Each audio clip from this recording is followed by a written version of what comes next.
Oh wow, I can't believe how bad these are. How is it possible that the car rode so well with these shocks? Can't wait to see what it's like with new ones.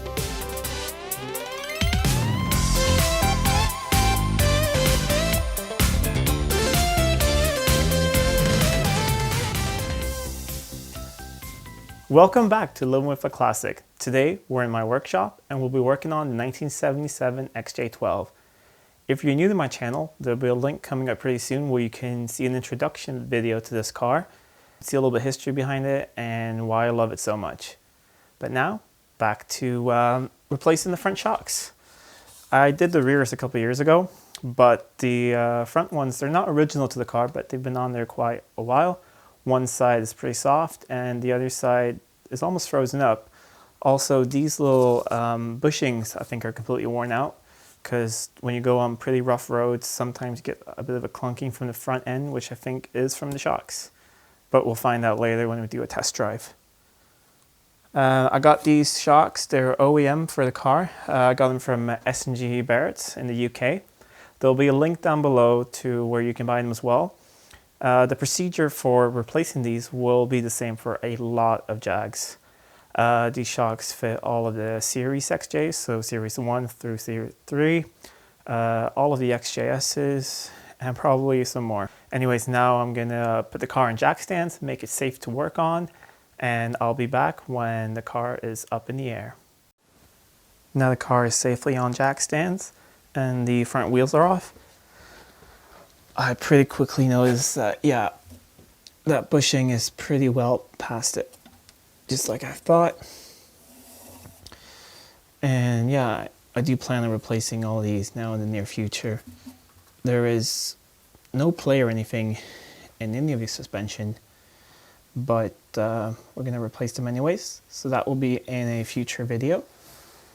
First thing I'm going to do is, see if I can see it, spray some WD-40 on that nut down there. While we wait for it to do its magic, we'll go back to the workbench and I'll show you which tools you'll need to complete this job at home. These are all the tools that I usually use when I replace shocks. You don't necessarily need all of them, but some of them just make the job a lot easier. For instance, you don't need two sizes of ratchets.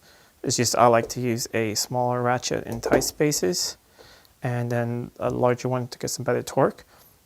Maybe you don't need a breaker bar, but I find it's useful to get off the lower bolts of the shocks. I like using lots of extensions, and these two tools are not really necessary, but they will save you a lot of time. Zip ties and a nut cracker or breaker, and you'll see shortly why this will be a lifesaver when you do a job like this. The lower bolts are usually 11/16 on one side and 5/8 on the other. The top ones are usually about 1/2 inch, or sometimes, like in this case, it was actually a 14 when I looked at it. Anyways, back to the car. Step 1 is to remove the air filter just to get some more space. Unplug the air temperature sensor and put that to the side, and just unsnap these two and gently pull the air filter housing out of the way. Now this is the first real obstacle when replacing these shocks, getting these nuts off. Either it's on really tight and it's just one nut, and then there's nothing to grab onto on the bottom side of the shock usually, or it's rusted away. Or in this case, it's double nut and the nuts are really, really thin, so you can't fit a wrench on the bottom one and then try to loosen the top one. It just won't fit. But remember when I said that I had my secret weapon? The so-called nutcracker. Now I'm going to show you why I use it and why this makes the job so much simpler. In order for this tool to work, the cutting edge here needs to be on one of the flat sides of the nut that you want to break off. So the first step is to rotate this so the tool fits on in a position that works for you. Luckily, this one already seems to be in a pretty good position. So I can put it on like so. And I'll have enough space over here for a ratchet. Since there are two nuts on here, I'm going to cut the first one, or the top one first and the bottom one second. So I'm placing the tool a little higher than usual. And I'll start with a 1/4 inch ratchet, just to not put too much torque on it in the beginning. So I can hold it down with one hand like this and start torquing down on it. You'll pretty quickly feel that the cutting edge just cuts right into that nut. And when you can't do any more of a small one, switch to a larger ratchet. And like I said, space is pretty tight here, but it is definitely doable. And now it's just a matter of letting it cut into the nut. You heard that? Now it's actually cracked. I'm gonna go a little bit further, but don't go too far, because then you'll damage the threads on the shock absorber if you plan on reusing it. Now I can back it out.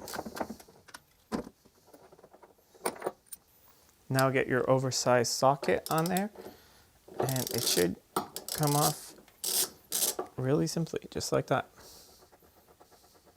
As you can see, the tool just split that nut cleanly without damaging the threads at all. Now just do the same thing for the next one.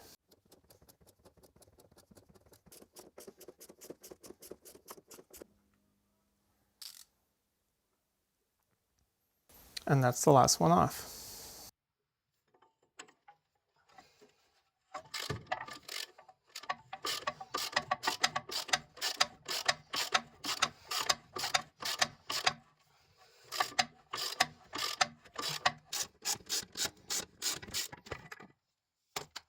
Now that the bottom bolt is out, simply push the shock down, like so, and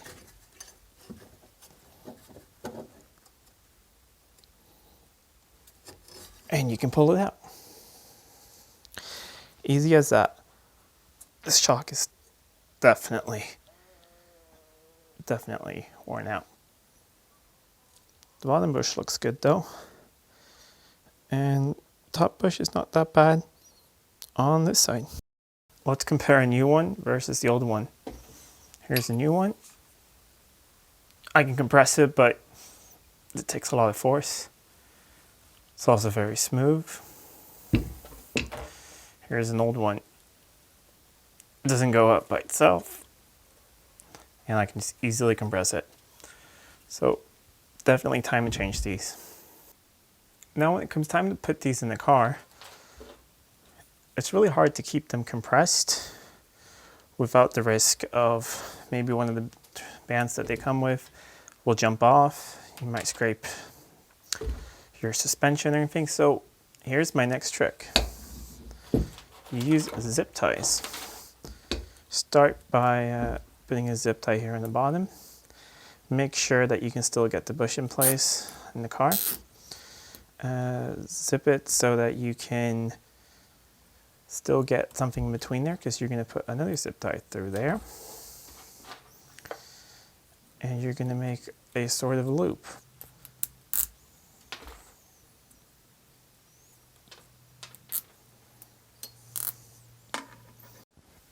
Once you've made your loop, pick up the shock absorber and push it down.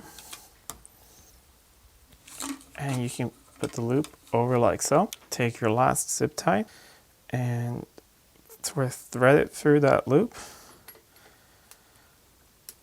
And let's see. This is a lot easier to do if you're not filming at the same time. Tighten this one. Doesn't have to be all the way tight, but just so that it doesn't go over the shock. And now you can compress the shock, and using the zip ties, tighten it as far as you need to get it onto the car. Now the new shock is in the car. I've just put in the bottom bolt, but I haven't put the nut on the back. There's no need to tighten it yet. It just needs to be all the way in. Now that the bottom bolt is in place, we can cut the zip ties and gently guide the shock up into the inner wing.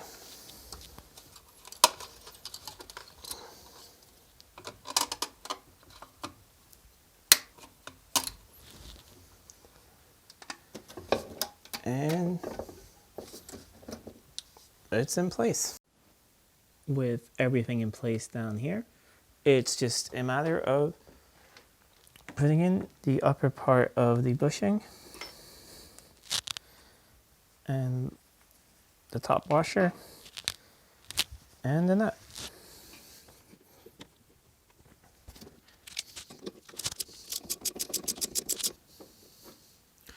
You don't need to tighten it all the way now.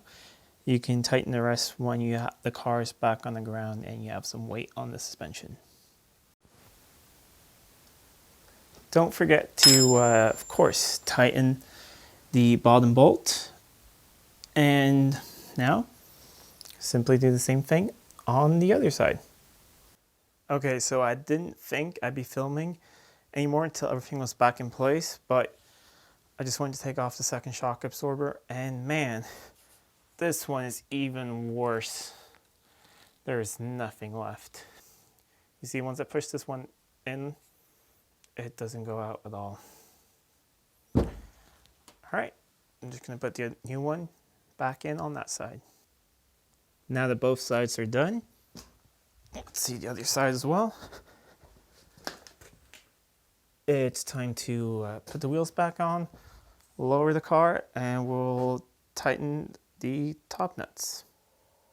Now that the car is on the ground, can tighten the top nuts on both sides until they're snug.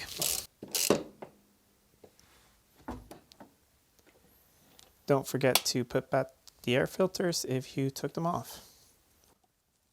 And to plug in the air sensor if you removed it. In the description below, you will find a link to where I got the parts from S&G Barrett's. You can just click on it and add it to your basket if you need to replace the shocks on your car. And that's how you replace the front shocks on an XJ series Jag or an XJS. All in all, I give this about a 5 out of 10 in difficulty level. You only need some basic tools, a floor jack and some jack stands, and it's not really that difficult at all. If you have access to a garage, that's great, but you can also do this in your driveway. As long as you're in a flat level surface, it should be no problem to do this at home. I was really shocked at how bad these were because the car rides really well. It will be really fun to see in a couple days when I do a test drive. Stay tuned for the test drive, by the way, to see how the car feels, if it's a lot smoother, and I bet it is. Anyways, that's all for today. If you like what you saw, please subscribe, hit the like button, and share this video. But until next time, I'm Adam, and this was Living with a Classic. See you soon.